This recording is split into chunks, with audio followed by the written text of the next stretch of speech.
selamat pagi anak-anakku. Salam sehat dan tetap semangat. Pada kesempatan hari ini kita akan memulai pembelajaran yaitu tema 1, selamatkan makhluk hidup untuk kelas 6, subtema 1, tumbuhan sahabatku, pembelajaran pertama. Ini adalah kegiatan pembelajaran yang pertama secara daring. Sebelum memulai pembelajaran, mari kita berdoa dulu ya. Berdoa mulai. Berdoa selesai. Langsung saja kita memulai pembelajaran, yaitu perhatikan berbagai tumbuhan di sekitarmu. Apa manfaat tumbuhan bagi kehidupan? Yuk kita cari tahu bersama-sama ya. Amati gambar berikut. Nah, di situ ada gambar. Simak gambarnya, kalian amati dengan seksama. Itu ada gambar apa gitu, kalian amati dengan jelas dan dipahami. Untuk selanjutnya, ternyata tumbuhan dimanfaatkan oleh manusia dan hewan sebagai bahan makanan. Jadi, tumbuhan merupakan sumber kehidupan bagi semua makhluk hidup. Begitu ya. Untuk selanjutnya, hewan dan manusia memperoleh manfaat dari tumbuhan. Itu yang pertama. Yang kedua, manfaat tumbuhan bagi manusia antara lain yang pertama, sumber energi bagi manusia. Yang kedua, sumber vitamin untuk menjaga kesehatan tubuh. Selanjutnya yang ketiga, sumber oksigen untuk bernafas.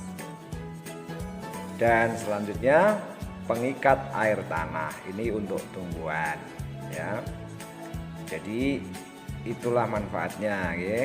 Jadi dipahami, diingat-ingat, jangan sampai nanti ada pertanyaan tidak bisa jawab. Dan selanjutnya yaitu peneduh dan untuk memperindah kehidupan di bumi. Misalkan di depan kalian ada pohon, pasti halaman kalian akan terasa teduh. Begitu.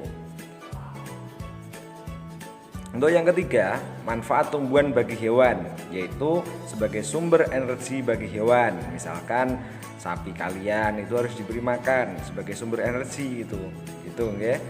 Untuk selanjutnya yang keempat, tumbuhan merupakan sumber kehidupan bagi manusia dan hewan.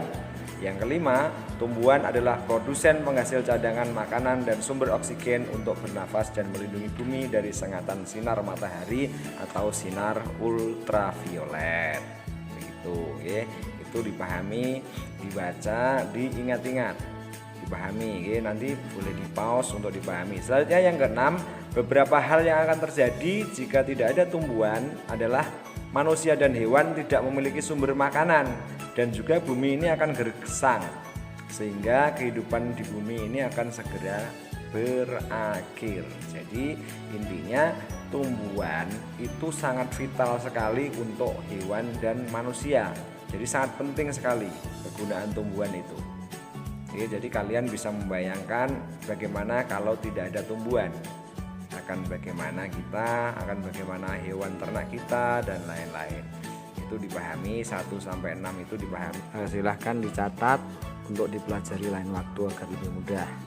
Dan berikut ada bacaan, disimak baik-baik ya. Setelah mengetahui manfaat tumbuhan bagi kehidupan, Edo ingin belajar lebih jauh mengenai perkembangbiakan tumbuhan. Cermati kisah Edo berikut ini. Liburan sekolah telah tiba. Edo mengunjungi pamannya di desa. Dia seorang petani jagung. Edo datang ke rumah pamannya tidak untuk berlibur saja. Edo juga ingin belajar. Ibu guru memberikan tugas selama liburan. Ibu guru ingin anak-anak memberikan laporan tentang satu hal yang menarik dan bermanfaat yang dilihat selama liburan. Edo ingin mengetahui tentang tanaman jagung, terutama tentang perkembangbiakannya. Nah, kalian pahami cerita itu Edo, nanti akan ada laporan yang dibuat oleh Edo. Kalian pahami juga. Nah, berikut ini adalah laporan pengamatan Edo.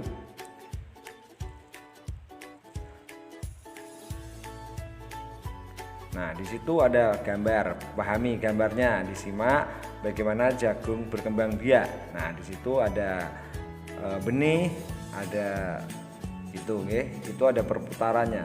Jadi jagung merupakan salah satu tanaman yang dijadikan bahan makanan pokok di berbagai negara. Salah satunya juga di Indonesia ini. Di Indonesia, penduduk Pulau Madura menjadikan jagung sebagai makanan pokoknya. Jagung merupakan salah satu tanaman penghasil karbohidrat yang sangat diperlukan oleh tubuh.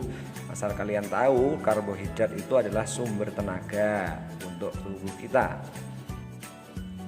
Seorang petani jagung memulai pembiakan tanamannya dengan menanam biji jagung. Setelah 3-4 hari, bakal tanaman akan muncul di permukaan tanah. Tanaman jagung akan terus tumbuh menjadi besar. 3 hingga 3,5 bulan, buah jagung dapat dipanen oleh petani.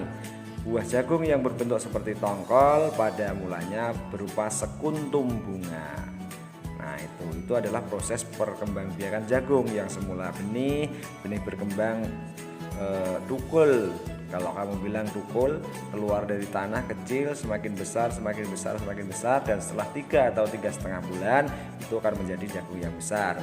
Bunga jagung memiliki helai-helai rambut halus pada bagian ujungnya. Pada helai rambut tersebut terdapat tepung sari. Tepung sari akan terbawa angin ketika angin bertiup. Tepung sari yang terbawa angin sebagian akan jatuh di kepala putik yang terletak di bagian bawah bunga pada pohon jagung yang lain. Karena ketika itulah terjadi proses pembuahan atau yang disebut penyerbukan. Nah, itu kalian pahami di kelas 5 mungkin juga sudah dipelajari tentang penyerbukan. Nah, selanjutnya setelah terjadi pembuahan atau penyerbukan tadi, bunga jagung tersebut terus berkembang hingga menjadi buah jagung.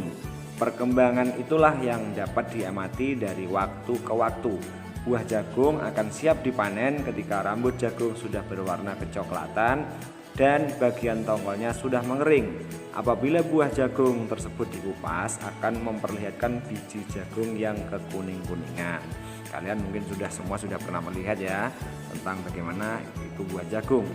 Bagian yang dimakan oleh manusia adalah biji jagung. Supaya jagung selalu tersedia sebagai bahan makanan manusia, maka petani jagung harus menanam kembali sebagian biji jagung dari hasil panen. Biji jagung yang tua dapat ditanam kembali dan disinilah akan dimulai lagi perkembangbiakan jagung seperti yang disebut di depan tadi. Jadi kalian bisa pause atau bisa ulang videonya tadi tentang perkembangbiakan buah jagung, mulai dari bibit ditanam hingga tumbuh menjadi jagung yang sudah tua. Kalian boleh cek ulang tentang perkembangbiakan buah jagung di depan tadi. Jadi harus dipahami, jangan sampai nanti pada saat ada pertanyaan kalian tidak bisa menjawab ya, karena sistem pembelajaran seperti ini itu lebih mudah. Untuk selanjutnya, tulislah ide pokok dan informasi yang penting dari teks berjudul Bagaimana Jagung Berkembang Biak di depan dengan mengisi diagram berikut ini. Nah, disimak ya, nanti ada diagram. Nah, seperti ini.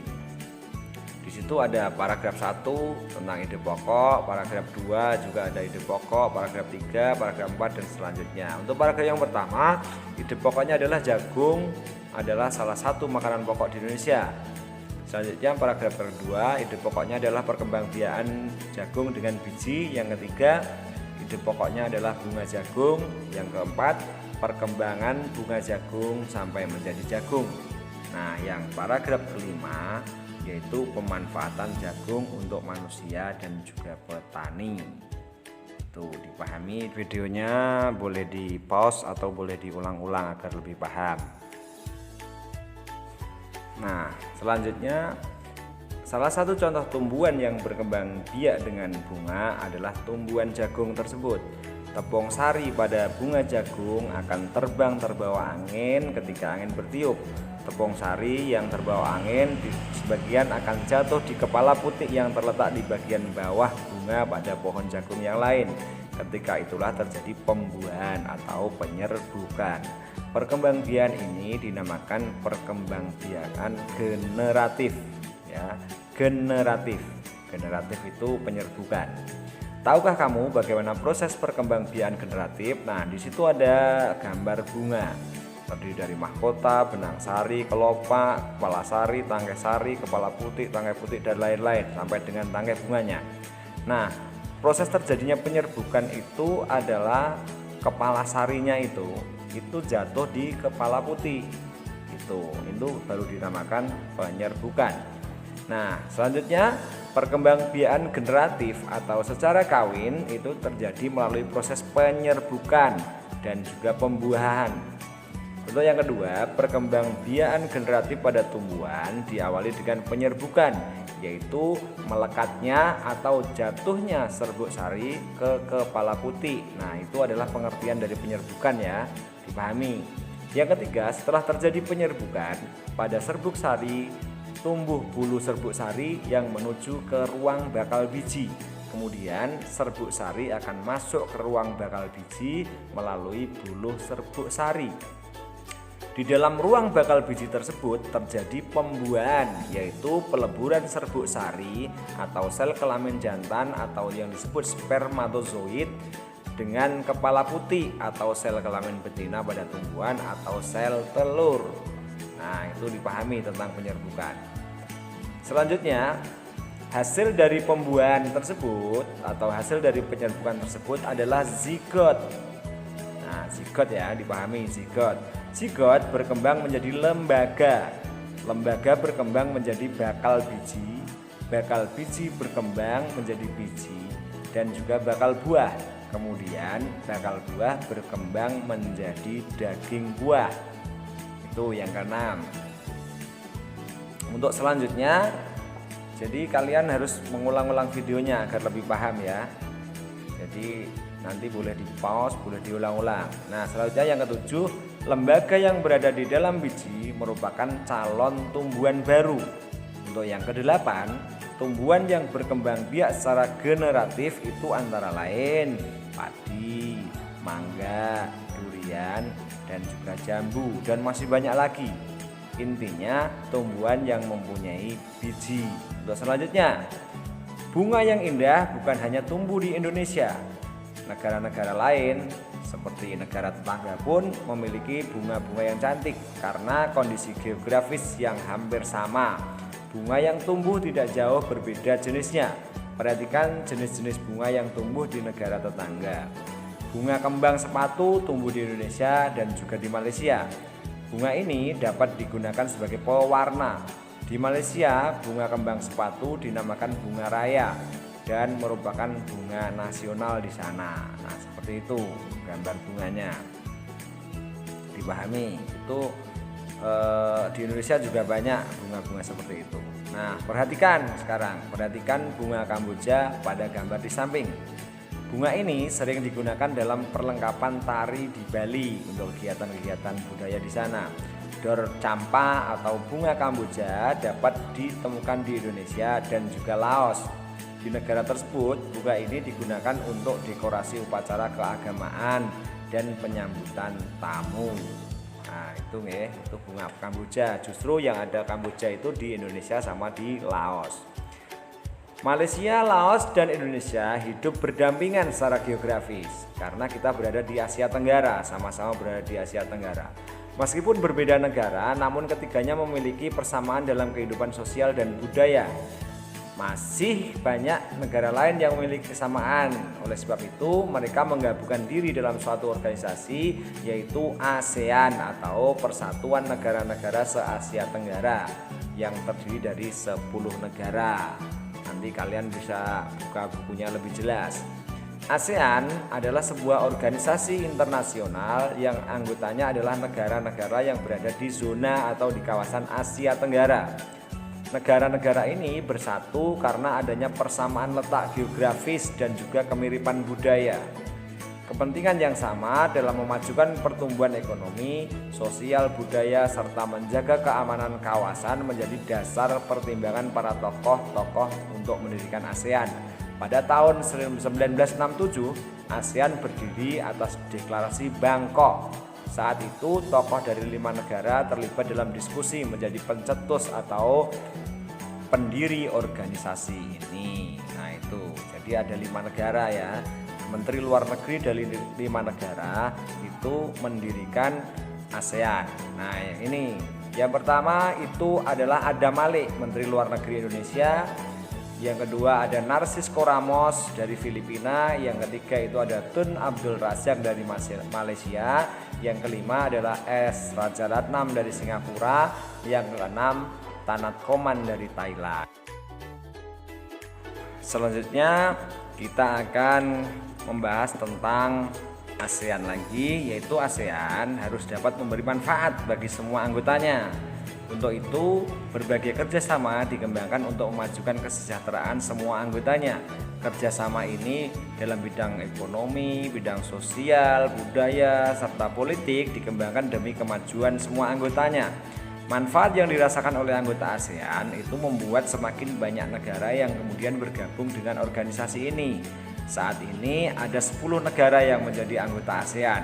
Berdasarkan urutan waktu bergabungnya, negara ASEAN tersebut adalah yang pertama itu adalah 5 negara tersebut, yaitu Indonesia, Malaysia, Thailand, Singapura, dan Filipina yang tergabung pada tanggal 8 Agustus 67. Jadi tanggal itu adalah tanggal berdirinya ASEAN ya. Nanti ada pertanyaan, berdirinya ASEAN itu tanggal 8 Agustus tahun 67.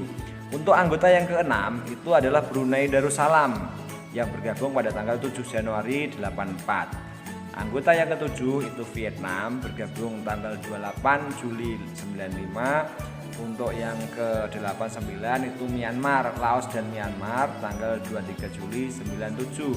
Kemudian Kamboja bergabung tanggal 30 April tahun 1999. Nah, itu adalah urutannya.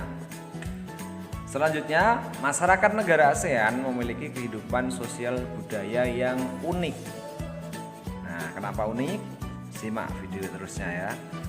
Jadi ASEAN itu a future community of great opportunities. Jadi ASEAN itu adalah masa depan, komunitas masa depan yang terdiri dari berbagai suku dan juga budaya. Yang pertama adalah Brunei Darussalam. Kampung Ayer, desa terapung di Brunei Darussalam. Itu contohnya.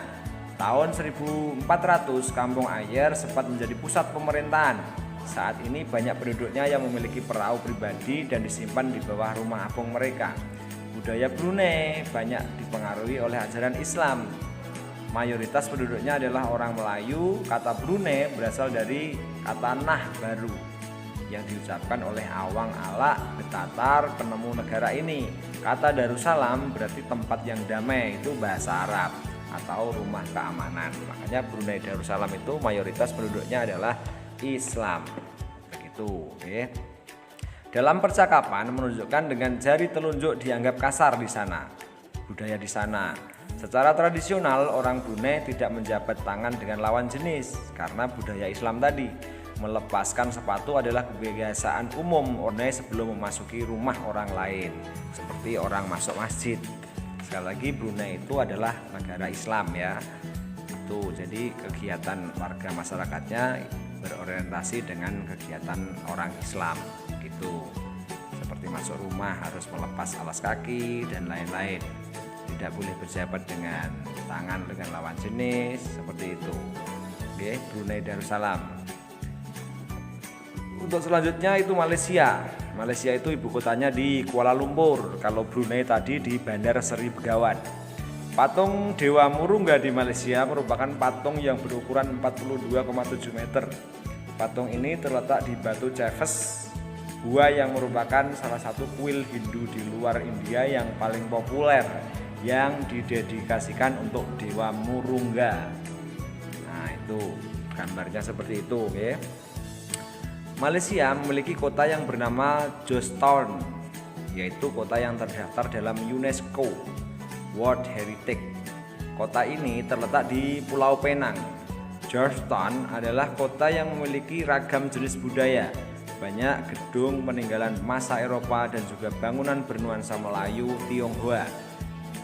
3 kaum utama di Malaysia itu adalah Melayu, Cina, dan India. Musik tradisionalnya banyak dipengaruhi oleh budaya Cina, Islam, India, dan juga Indonesia. Makanan khasnya itu adalah nasi lemak. Untuk selanjutnya itu Filipina. Yang ketiga Filipina itu ibu kotanya di Manila. Budaya Filipina merupakan hasil perpaduan antara budaya barat dan budaya timur. Kehidupan budayanya dipengaruhi oleh orang Melayu, Cina, Spanyol.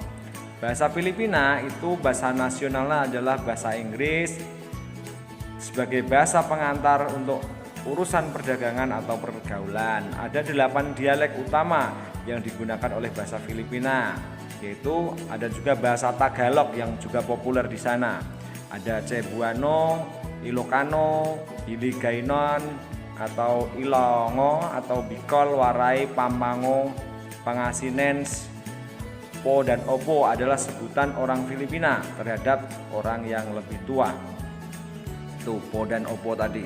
Mereka memanggilnya dengan menggunakan kata-kata kuya, ate, manong, atau manang yang menunjukkan rasa penghormatan. Kalau di sini ya ada mas, ada pak D gitu ya.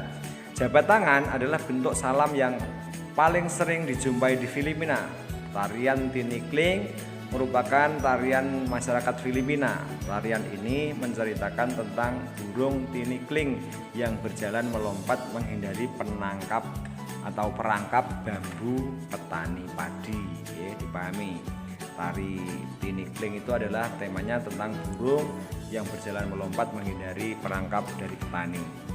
Selanjutnya adalah Kamboja. Kamboja itu ibu kotanya di Kampuchea. Banyak candi di Kamboja yang terbuat dari batu. Dewa-dewa dari agama Hindu dan Buddha terukir pada tembok karena Kamboja itu identik seperti India. Tari Apsara lahir pada tahun 2000, tahun lalu, jadi tahun berapa kira-kira, tahun 20. Relief tarian banyak ditemukan di bangunan-bangunan keagamaan di Kamboja. Orang Khmer mengenakan syal kotak-kotak yang disebut juga krama. Pria dan wanita Khmer mengenakan bandul Buddha pada kalungnya. Tujuannya adalah untuk menjaga dari roh jahat dan membawa keberuntungan. Itu kata orang sana. Makanan terkenal Kamboja adalah cha yang berarti tumisan. Selanjutnya ada Myanmar. Myanmar itu ibu kotanya di Rangon atau di Yangon. Myanmar disebut juga negara 1000 pagoda. Hal ini disebabkan karena di sana sangat mudah ditemukan kuil suci Buddha. Mayoritas penduduk Myanmar adalah keturunan Tibet. Bahasa yang digunakan di sana itu adalah bahasa Burma. Pakaian tradisional Myanmar itu disebut longyi atau mirip sarung Indonesia. Namun kain ini membelit bagian tubuh mereka mulai dari perut hingga betis. Longyi yang berbahan kain katun bukan saja dikenakan pria dewasa, namun juga dikenakan oleh anak-anak dan juga dikenakan oleh wanita. Nanti bisa mencari informasi lebih lagi ya tentang negara-negara tersebut. Selanjutnya ada Vietnam. Vietnam itu ibu kotanya di Hanoi. Permainan menangkap jangkrik dengan mata tertutup adalah permainan tradisional anak Vietnam di sana. Anak yang berada di tengah lingkaran, matanya ditutup kain, kemudian menangkap salah satu teman dan menebak namanya. Kalau di sini juga ada mungkin permainan seperti itu, mungkin dengan nama yang berbeda. Vietnam terkenal dengan baju khasnya yang disebut Ao Dai. Topi caping pun banyak ditemukan di sana. Orang Vietnam gemar duduk di dingklek atau kursi yang sangat pendek kalau di sini. Bukan hanya untuk makan, bahkan untuk mengobrol pun mereka senang duduk di atas kursi kecil tadi. Mayoritas orang Vietnam memiliki nama keluarga Nguyen. Hal ini disebabkan karena dinasti Nguyen berkuasa mulai tahun 1803 sampai 1945, 100 tahun lebih, dan merupakan dinasti terakhir di Vietnam. Tuh. Selanjutnya ada Laos. Ada Laos. Laos itu merupakan negara yang tidak mempunyai pantai. Negara yang tidak mempunyai pantai. Nama Laos berhubungan dengan penemunya yaitu Ai Lau. Orang Laos terkenal dengan kesabaran dan kesederhanaannya. Hal ini terkait dengan ajaran agama Buddha yang banyak dianut masyarakatnya.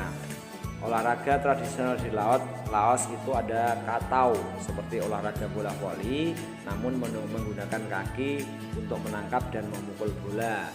Bola terbuat dari anyaman bambu, ya mirip-mirip dengan sepak takraw lah, itu Laos. Laos. Tahun baru Laos disebut juga Bun Pimai. Semua penduduk membersihkan rumah, mengenakan pakaian baru, dan mencuci patung-patung Buddha. Makanan utama bangsa Laos adalah nasi atau beras ketan yang dimakan dengan tangan langsung. Orang Laos menyebut dirinya Luk Kau Niau yang artinya anak turun nasi ketan. Nah itu karena di sana makanannya seperti itu. Jadi nanti bisa mencari lagi referensi tentang negara-negara tersebut di buku atau di Google ya. Upacara sakral pemberian sedekah atau dikenal dengan salbat merupakan upacara di Laos. Para biksu membawa babel kecil mengitari sebagian kecil kota untuk menerima sedekah dari penduduk setempat yang mayoritas beragama Buddha. Itu. Selanjutnya ini ada negara Singapura. Singapura itu negaranya sangat kecil. Singapura ibu kotanya juga di Singapura. Singapura memiliki lambang negara yaitu Merlion. Ingat-ingat, Merlion itu adalah patung singa yang memancarkan air itu loh. Merlion adalah patung berkepala singa dan juga berbadan ikan. Menurut mitos, Singapura dahulunya adalah kampung ikan. Kampung ini bernama Temasek yang berasal dari bahasa Jawa yang artinya lautan. Singapura berasal dari bahasa Sanskerta yang berarti kota singa. Penduduk Singapura berasal dari Cina, Melayu, India, dan Eropa. Kaum Baba adalah sebutan dari keturunan Cina Melayu. Singapura memiliki 4 bahasa resmi yaitu Melayu. Melayu itu seperti Malaysia, mirip-mirip dengan bahasa Indonesia, bahasa Mandarin atau Cina, Inggris, dan juga bahasa Tamil. Masyarakat Singapura memiliki budaya jalan kaki. Sekitar 80% masyarakatnya memilih untuk berjalan kaki kemana-mana. Hal ini disebabkan karena harga kendaraan yaitu mobil dan juga bahan bakar di sana sangat mahal.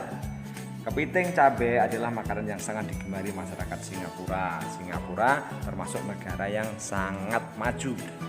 Jadi meskipun sempit, negaranya kecil, negaranya sangat maju.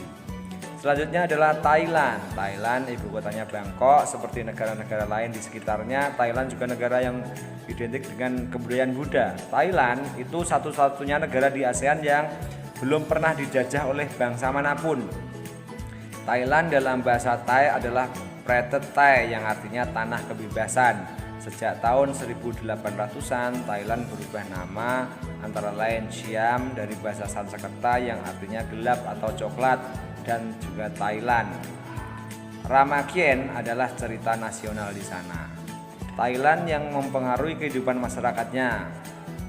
Di Thailand, kepala adalah bagian tubuh yang paling dihormati. Tidak ada orang yang berani menyentuh kepala, bahkan kepala anak-anak. Sebaliknya, bagian kaki dianggap bagian yang paling hina karena dipakai sebagai alat untuk menapak di tanah. Oleh sebab itu, kaki tidak boleh dihadapkan ke patung suci atau orang lain. Indonesia dan Thailand memiliki tradisi minum teh. Jadi wedangan mungkin sama. Di sana juga punya tradisi seperti itu. Selanjutnya, Thailand juga disebut negeri 1000 pagoda atau negeri gajah putih. Itu juga termasuk julukan Thailand ya. Di beberapa daerah di Indonesia, kebiasaan minum teh dilakukan secara turun-temurun. Salah satunya adalah teh yang diseduh dengan poci. Oleh sebab itu, teh tersebut dinamakan dengan teh poci. Di Thailand, teh disajikan dengan susu dan juga rempah-rempah. Teh tersebut dinamakan teh iced tea dan disajikan dengan dingin karena ada kata ice di situ, pasti dingin ya. Nah, selanjutnya bagaimana dengan kehidupan dan juga budaya di Indonesia? Kamu bisa mencari tahu tentang budaya dan kehidupan di Indonesia, yaitu kebudayaan kita sendiri ya. Jadi karena kita itu orang Indonesia, jadi kita wajib tahu tentang budaya dan juga kehidupan di Indonesia. Keadaan atau kondisi geografis Asia Tenggara. Jadi geografis itu berdasarkan letak ya. Letak geografis Asia Tenggara berada di antara 3 perairan, yaitu ada Samudra Hindia, Teluk Benggala di bagian barat. Terus selanjutnya di Laut Cina Selatan itu di sebelah utara, dan juga di Samudra Pasifik itu di sebelah timur. Jadi letak Asia Tenggara itu sangat strategis untuk jalur-jalur perdagangan. Wilayah Asia Tenggara dibagi menjadi dua dataran, yaitu dataran berbentuk semenanjung. Yang pertama, wilayah yang berbentuk semenanjung antara lain Myanmar, Thailand, Laos, Kamboja, Vietnam, dan wilayah Malaysia bagian barat. Yang kedua, daratan berbentuk gugusan kepulauan, terdiri dari Filipina, Indonesia, terus Malaysia bagian timur, Singapura, Brunei Darussalam. Nah itu nanti bisa dilihat di peta negara Asia Tenggara, peta Asia Tenggara. Nah, di kelas 6 juga ada, di Google itu banyak sekali. Nah demikianlah pembelajaran kali ini, pembelajaran pertama kita tentang tema pertama, tema 1 selamatkan makhluk hidup.